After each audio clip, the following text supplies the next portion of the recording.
Hey, yo, look, I've been having this discussion on my Facebook page about Adam and Eve. And then in Genesis 5 and chapter 2, it tells you there were generations of Adam, and Adam was called male and female, right? It's called them. So in Genesis 1, there was mankind. He created mankind to be fruitful and multiply, go out and conquer the earth. Adam wasn't given that duty. Adam was given a job. He was to till the land, and God put him in his garden where everything was. So you got mankind going out here to conquer, going out here to get what they is that they need. And then there's Adam, who was given everything.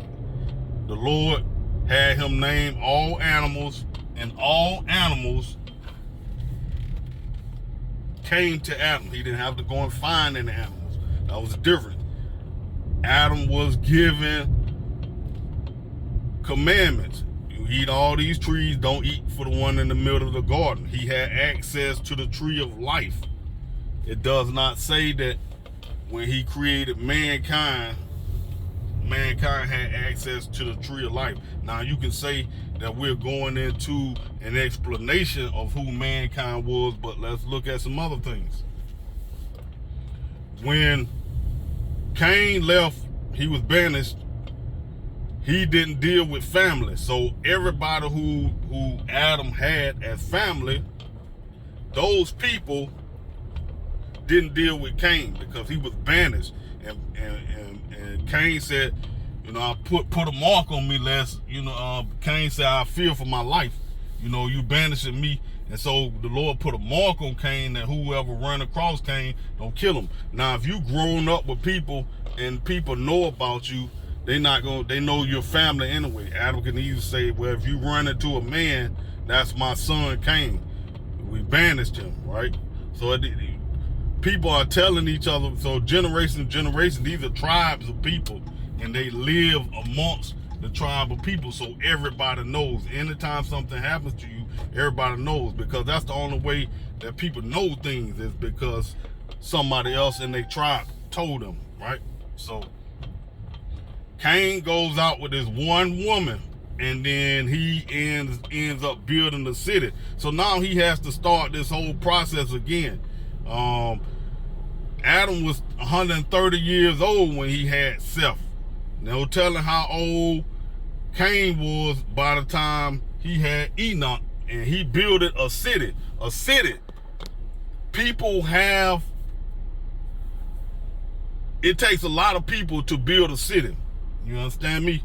When they built the Tower of Babel, everybody on earth participated, right? You got to know that. When you build a city, there's a need for a city. And if he built the city, was Cain the father of the city? If he was not the father of the city, then that means he got that idea from somewhere else, right? Another thing, when the Lord created all animals, he never created one of anything, right? So he didn't create one pear tree. He created pear trees across the earth, strawberries and grapes and bananas, everything that was herb-bearing fruit. He created it all across the face of the earth, right? When he put animals, he told Noah to get the animals and put them in the ark. There were 3 unclean, 7 clean. There were multiple types of animals of each kind to reproduce. When there was a man and a woman on the ark, there was Noah, his wife, and his 3 sons with their 3 wives. There was never like one person, right? So the Lord he does things in repetition, right? Over and over and over. In Malachi 3:6, he said, I am the Lord, therefore I change not, right? So if he took many men, many families, which is 4 families, and put them on the ark, that's how he did everything, right? He always did multiples. He always dealt in multiples, right? He dealt in multiples when it came to the animals. He dealt in multiples when it came to the fruit. He dealt in multiples when it came to mankind. That's why we have so many ethnicities. He dealt in multiples at the Tower of Babel. So now this family went that way, this way, that way. There are multiple types of languages. You understand me? He deals in multiples. He doesn't have that the 12 tribes of Israel. There are 12 tribes. Abraham's seed is a multiple nations. You have the nation of Ishmael. You have the nation of the Israelites. You have the nation of the Edomites. All these are Hebrews. They all stem from Abraham, right? So he deals in multiples. He doesn't deal with one man, one woman. So in anything dealing with the one man, one woman would be incest, right?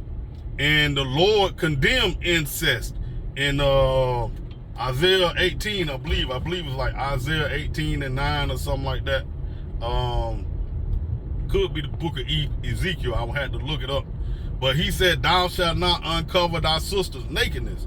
So why would he set a man up to have children and then have a son, and then for that son to have to sleep with his sister, if he's gonna later on come and say, I don't want men to sleep with their sisters? Let's think about it. Jerry Ben Israel, I'm gone.